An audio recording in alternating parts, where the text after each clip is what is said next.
मेरे कार के कलेक्शन में एक और कार ऐड हो चुकी है जिसका नाम है फॉर्च्यूनर लीडर एडिशन।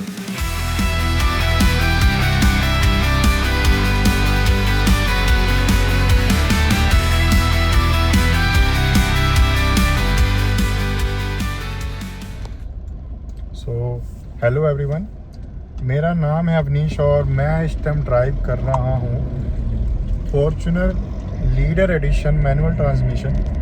और मैंने ये कार 7 मंथ्स पहले परचेज़ किया था जनवरी मंथ में। अगस्त महीना चल रहा है अभी 2026 का, और 7 महीने हो चुके हैं मेरे को, 7 मंथ्स हो चुके हैं। और मैं इस कार के बारे में आपको रिव्यू देने वाला हूँ।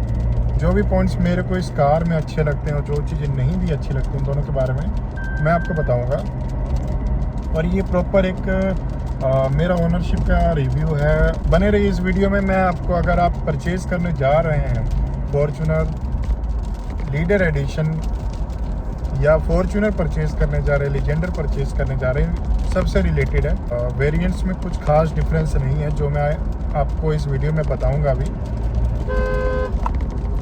और मैं आपको रिकमेंड भी करूंगा कि कौन सा वेरिएंट ज़्यादा बेटर है मेरे अकॉर्डिंग। फर्स्ट ऑफ ऑल तो मैंने इस कार को परचेज़ किया था जनवरी मंथ में 2026 के, और उस टाइम मुझे ये कार पड़ी है 41,90,000 के अराउंड।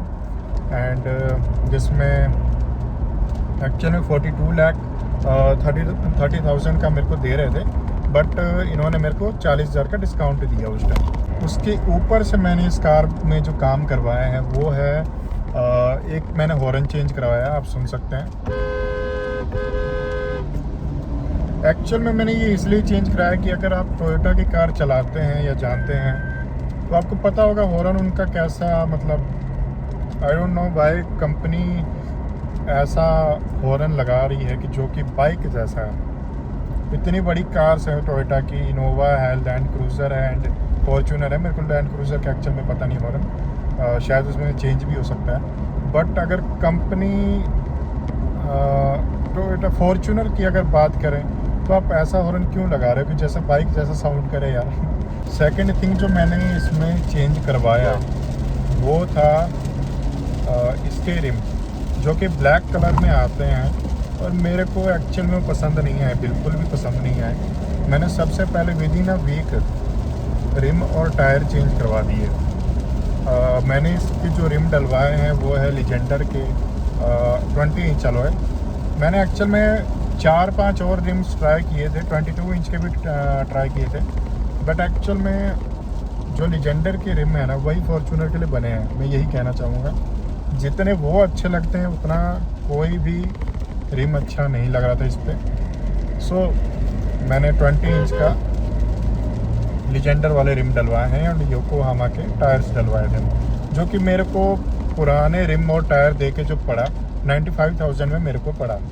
अब इसके माइलेज के बारे में बात करते हैं तो फॉर्च्यूनर के leader edition and manual transmission में जो आपको माइलेज आती है, आप हैरान हो जाओगे कि मेरे को जो माइलेज आती है हाईवे के ऊपर वो अगर मैं 100 से 120 किलोमीटर पर आवर की स्पीड से चलता हूँ तो मुझे नीयरली 13 to 13.5 की माइलेज मिलती है, ठीक है।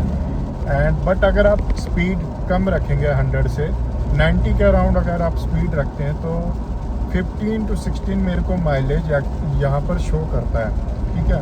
15 to 16 पर लीटर की माइलेज मेरे को जो स्क्रीन है वो दिखाता है अगर मैं स्पीड 90 किलोमीटर पर आवर की रखता हूँ तो। बट मैं एक्चुअल में अगर आपको बताऊँ ना कि इसकी माइलेज कितनी आती है, जो मैंने एक्चुअल माइलेज इसकी चेक की हुई है वो 12 to 12.5 की माइलेज देता है ये। सर्विसिंग के बारे में बात करते हैं अब। जो इसकी सर्विसिंग की कॉस्ट है, सबसे पहले तो मैं ये बता दूँ, जब मैंने कार को परचेज़ किया था तो सेल्स टीम ने जो मेरे को बताया था और मैंने लोगों से भी जो सुना था कि टोयोटा की सर्विसिंग का खर्चा बहुत कम है, तो ऐसा नहीं है। जो मेरे को टोयोटा ने बताया कि इसका जो खर्चा पड़ेगा आपको 7,000 के अराउंड पड़ेगा, 7 to 8,000 पड़ेगा। एक्चुअल में बट एक्चुअली जो मैंने अभी सर्विसिंग करवाई है ना इसकी, जो मेरी कार 18,750 किलोमीटर चल चुकी है, बट सर्विसिंग इसकी मैंने 10,000 के बाद जो करवाई है, उसकी एक्चुअल में जो कॉस्ट मेरे को पड़ी है वो 13 to 14,000 के बीच में पड़ी है। एंड उसके ऊपर मैंने 3500 का कंपाउंडिंग भी करवाया था, ठीक है। तो मतलब ये समझ ले कि नियरली अबाउट 17,000 के पास मेरे को सब पड़ा। एंड सर्विसिंग का जो इसका खर्चा है वो 13 to 14,000 है, जो कि कंपनी के क्लेम किए जाने से कंपनी ने जो मुझे बताया कि 7 to 8,000 है, उससे ज़्यादा है, ठीक है।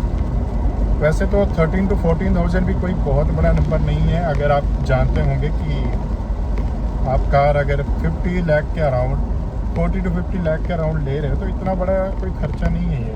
बट फिर भी जो कंपनी बता रही है और जो एक्चुअल में है वो उसमें डिफरेंस है। अब बात करते हैं फॉर्च्यूनर के पावर की। तो देखिए, पावर के बारे में मुझे फॉर्च्यूनर के बताने की ज़रूरत नहीं है। ये कार कितनी पावरफुल है ये बात हर कोई जानता है, ओके। इवन कि 4x2 में भी ये बहुत पावरफुल कार है, ये बात हम जानते हैं अच्छे से। और इसके बाद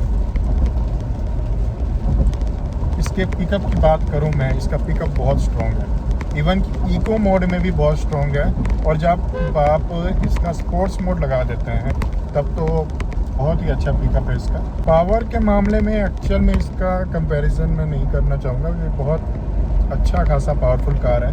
इवन कि मुझे एंडेवर से ज़्यादा ये पावरफुल लगती है। एंडेवर मेरे पास 2017 से है, और एंडेवर से ज़्यादा मेरे को ये पावरफुल लगती है।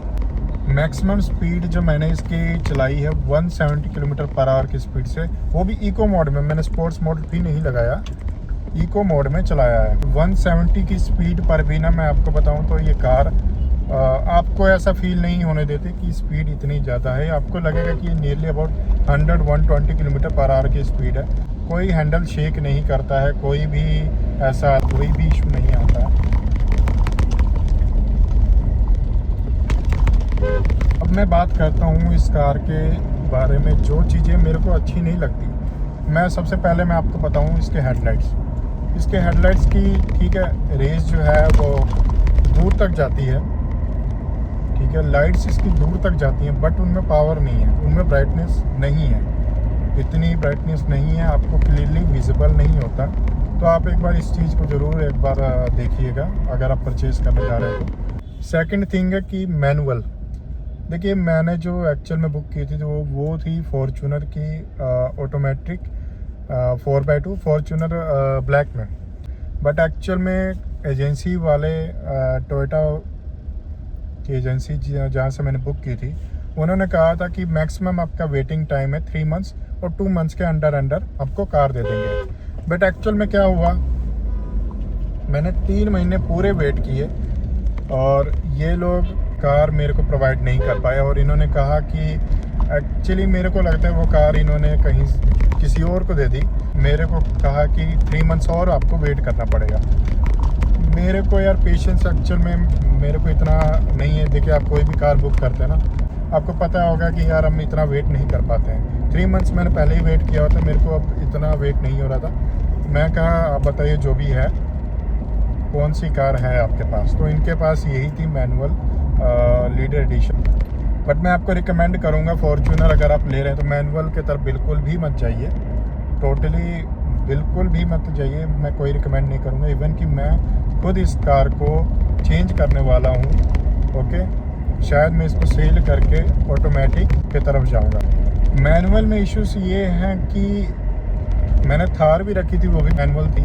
बट एक्चुअल में ना इसमें इसके मैनुअल को चलाना आसान नहीं है। मैनुअल फॉर्च्यूनर चलाना is not that much easy and comfortable. This is actually reality. I will not recommend you to go for a manual car. अगर लेनी है कोई बात नहीं, आप जो भी वेरिएंट लीजिए आप ऑटोमेटिक ही लीजिए, ओके। बाकी थैंक यू गाइस, मैं इस वीडियो को यहीं एंड कर रहा हूँ। और शायद कुछ चीज़ें मेरे से मिस हो गई होंगी जो मैं नहीं बता पाया इस वीडियो में, या माइंड में नहीं आई। So you can just comment and ask me, I will tell you. तो आप जो भी आपके डाउट्स होंगे या कुछ भी आपको पूछना होगा, आप बस एक कमेंट आप कर दीजिए, मैं रिप्लाई कर दूंगा। ठीक है गाइस। सो अगर आप फॉर्च्यूनर ख़रीदने जा रहे हैं, best of luck. Thank you.